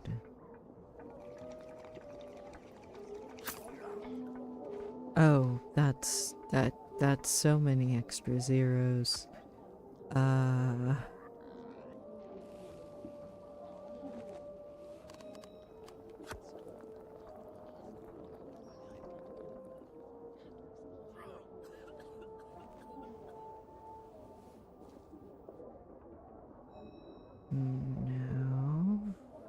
No. I can't do math this morning.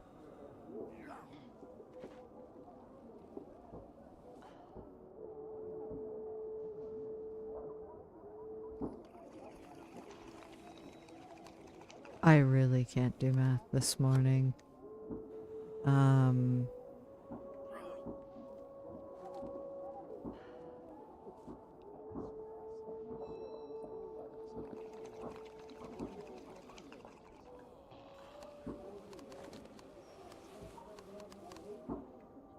So bad at math. So very, very bad at math.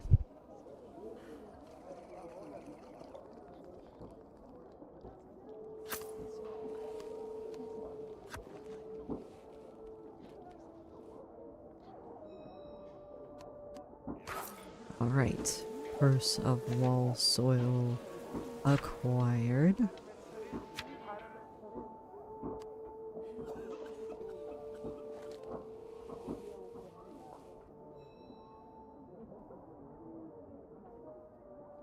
Now, the question is, how do we want to sneak into Casa today?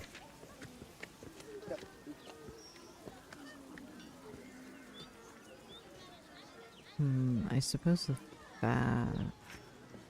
what is the fastest way to Casa from here?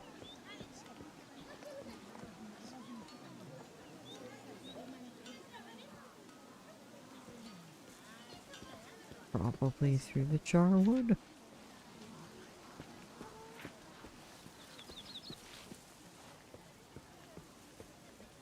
It might take us through Jadern again.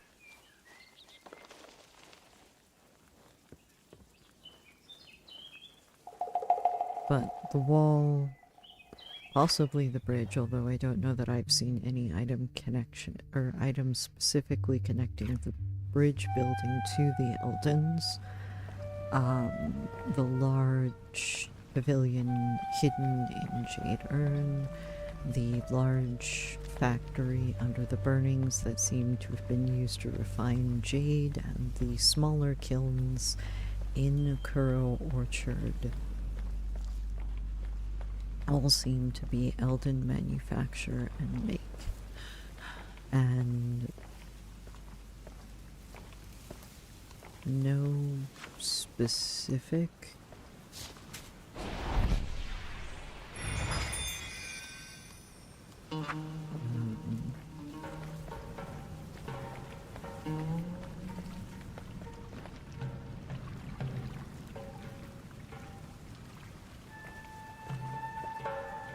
and all of the trains and ferries and most of the more modern machinery are also entirely Elven. The interesting thing about the wall soil, and as I mentioned, the pale roots that I had for late breakfast earlier, is that pale ivy roots only seem to grow along the wall.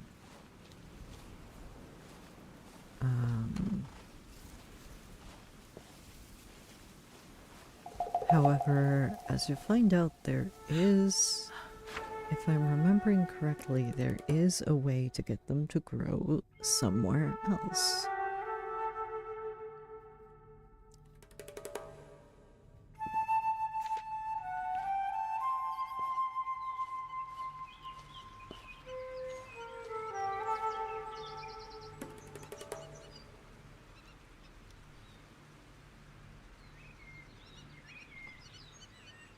Now, yes, there are several ways into Casa, one of which is there is a way to sneak in through Nala Tunnel, which is the train tunnel that several of the trains go through when they leave the crossing station going east. I'm just wandering back through Jade Urn because why not, I suppose.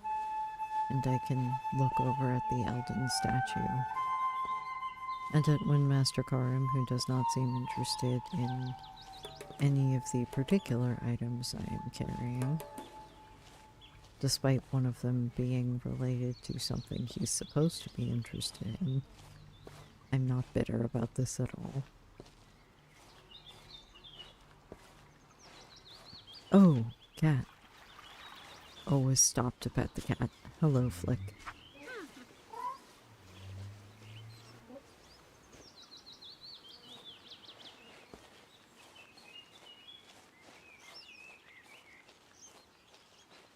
And so the only way that I've generally found new areas outside of the bounds of the map is obviously by not walking along paths.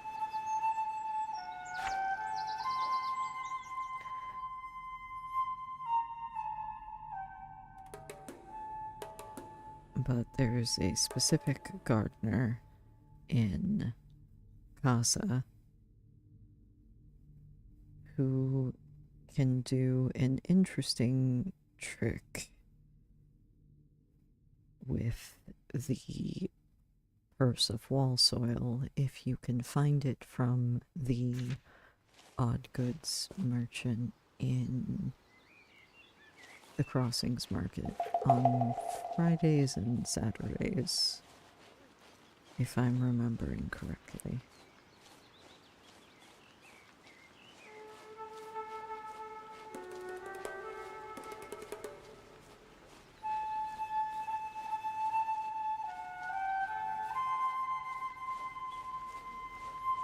And over here, off the beaten path,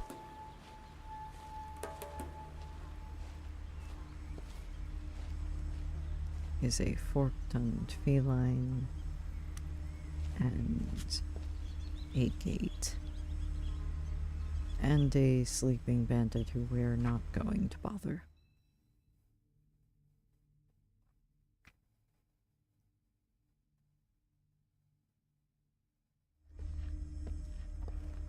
Since I'm doing this quickly, I am also not going to bother the fork-tongued feline. I feel like that is lore best left for another time. But this is one of the ways to sneak into Casa. And this is the city gardener. Amaru Rimri. Ah, Khelim? I don't suppose you're able to venture outside this barren town, are you? And from your face I can tell that you do not know me. You do not know that you have the privilege of speaking to Amaru Rimri, daughter of the Baronite Amaru Ati, family gardener of the noble Nem family. Apologies. I did not travel all the way from New Foundry to sing my mother's praises. In fact, I came here to grow something of my own. The only problem is the soil. Casa is built on a rocky coast, and only fertile soil to be found inside the city is in the graveyard, and I am not that desperate yet. Please, if you are able to, leave the city and bring me some soil. With my mother's techniques, I could grow something quickly to reward you. Hey. And if I remember correctly, the purse of wall soil will get you a thank you and some pale ivy root.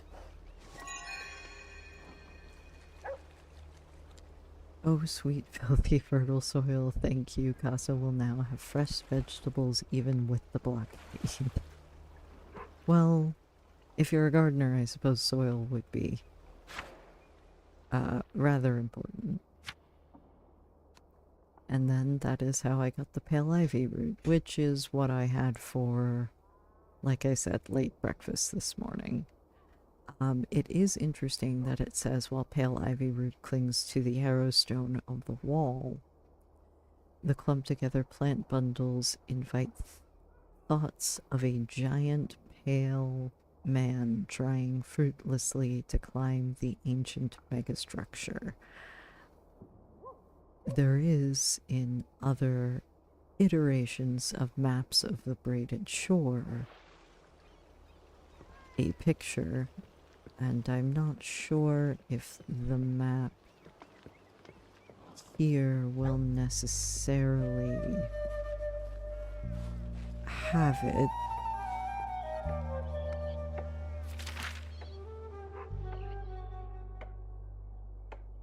Welcome to Casa, Old Town, since we are currently not allowed in the district, or in the other quarters of the town. But if you zoom out on the map,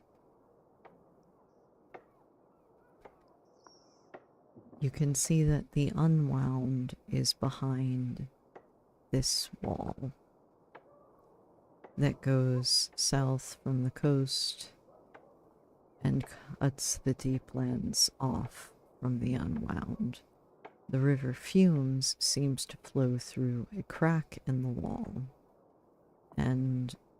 but expeditions into the Unwound have been fruitless. It's interesting that the root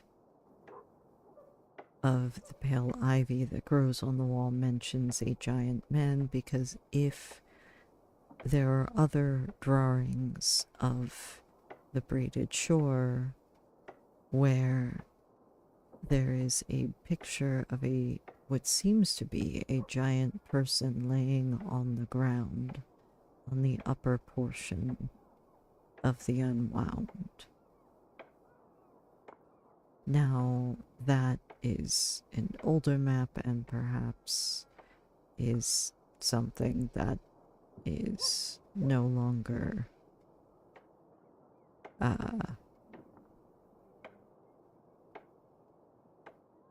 particularly relevant, but maybe some old cartographer made the map and just added that. Still, it's something interesting to think about. And the gardener does give you other fruits, or I should say vegetables, if you bring her other types of soil, which you can find. There are other types of soil that you can get outside of Casa. Not just the wall soil, you can find other soil from the merchants and gardeners at the Crossings Market. Another interesting thing to note, which I suppose I should see now that I have faithfully delivered my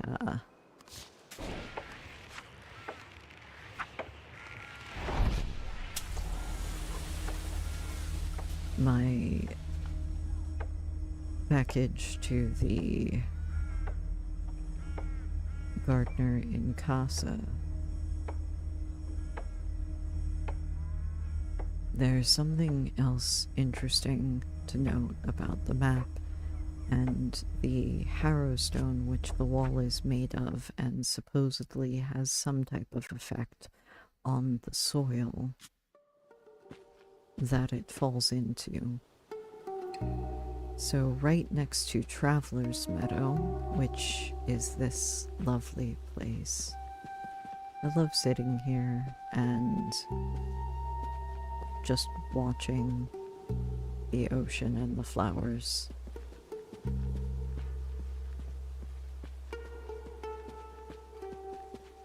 However, if you travel east from here,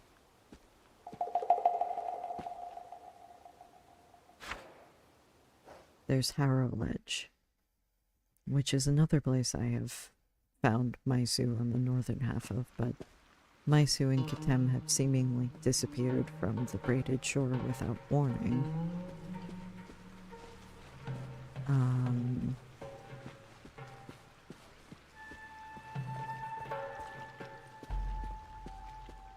If you travel along Harrow Ledge, and I'll bring up the map for a moment. There's this interesting part of Harrow Ledge over here. And again, notice it's called Harrow, just like the stone. So perhaps this is where the Eldens retrieved their stone at one point.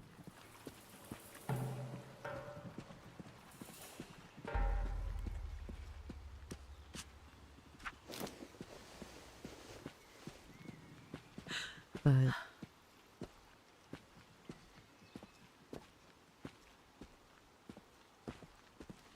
and occasionally I've actually found some nice soil over here, although not as often. You can find feathers, which are useful if you want to go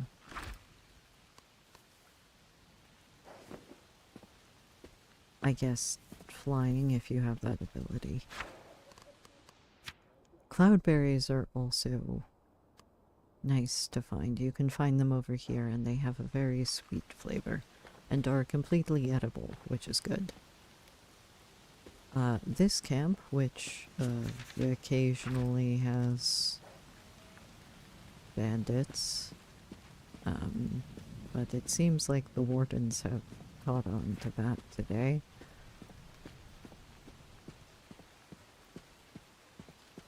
Also has a small area behind it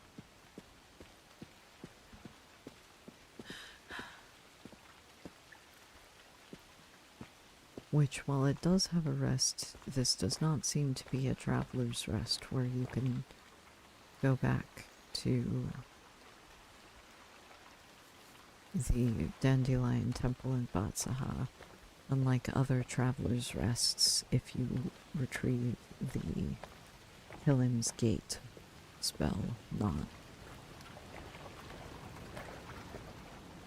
What I wanted to show up here is this area, because not only is there silk flower up here, which is odd as I mentioned because silk flower grows in enchanted places, I think was the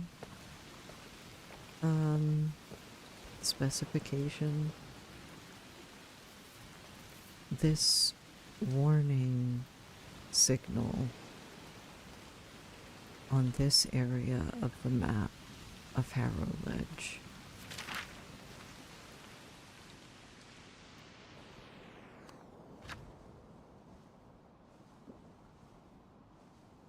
If you go to Batsaha, you'll notice that to the north of Batsaha, there is a bridge that spans the, well, now it is partially broken, but it spans the northern part of the Verve. And perhaps Harrow Ledge was where that bridge started. And it's interesting to think about because the bridge was extremely large and has several, I guess what you would probably assume were harrow stones. There is rumor and speculation, although I believe this is also something that is no longer in the game and no longer in item descriptions, that in the past, the Verve was impassable. There were great monsters and sea creatures that made it impossible to cross by boat. So building a bridge, while extremely difficult, may have been the best way for people like the Eldens to actually get to the Braided Shore. Which ties back into the interesting fact that the lighthouse in Myrrh is used to keep a strange entity asleep, I suppose would be the best.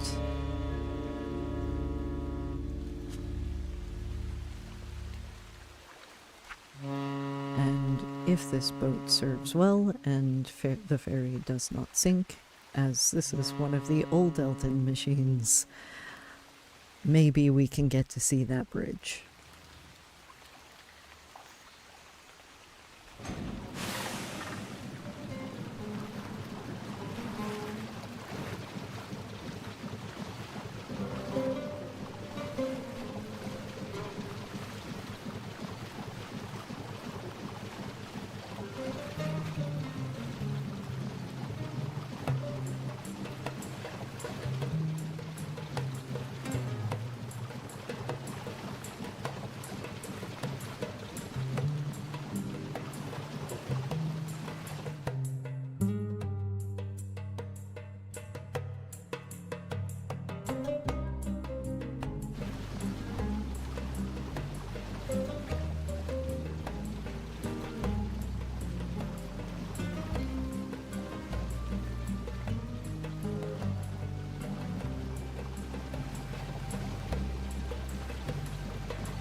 And back in the background, which is far up past the boat, you can actually see that bridge.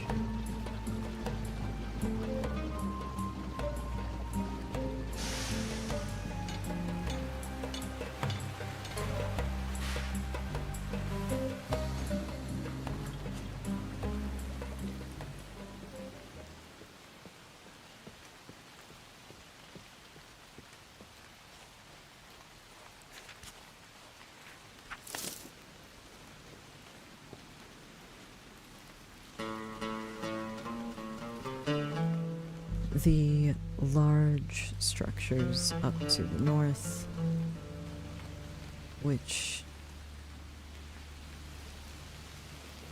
by the map I'm not sure we know. It's interesting that this area is called Bridger's Last. I don't necessarily know how far north of Batsaha they are, but it would be interesting to think that if they stretched from Harrow Ledge to the Podium foothills, it sort of looks like there might have been a way for those two areas to be connected given the large rock structures over here. Now, as I said before, I don't know where the bridge actually attached. If you read the item description of the disc, the char disc of Batsaha, it specifies that there were deer that crossed a bridge, and there are deer guardians at the Dandelion Temple off the southern coast of Batsaha, though the bridge seems to be far to the north. So, if they did cross from another location, probably somewhere north, maybe south of what is now New Foundry, they somehow made it to Batsaha, despite the odd location of the bridge to the city. Because if you go south,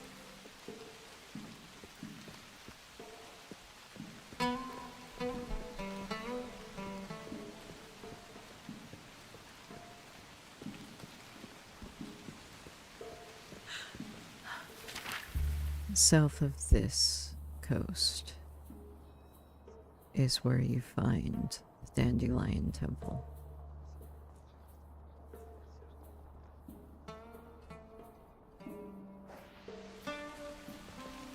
So, speaking of other interesting ruins, there is another meadow in the middle of Batsaha that has some ruins that are also interesting, but mostly for the people that you can sometimes meet there. And that, I think, is maybe something better left to another time, as that starts to creep into the Varim Age, which is another age after the Eldens have well left the Braided Shore. But if you get a chance, maybe look around Gate Meadow. You might meet some interesting scholars. For those who stuck around for most of the stream, thank you very much. I probably will try to do another stream that is more character oriented again and more chat interactive, but I wanted to get a lore stream out because the environmental evidence, the map, and some of the very interesting portions of this game are some of my favorite things to explore. And if you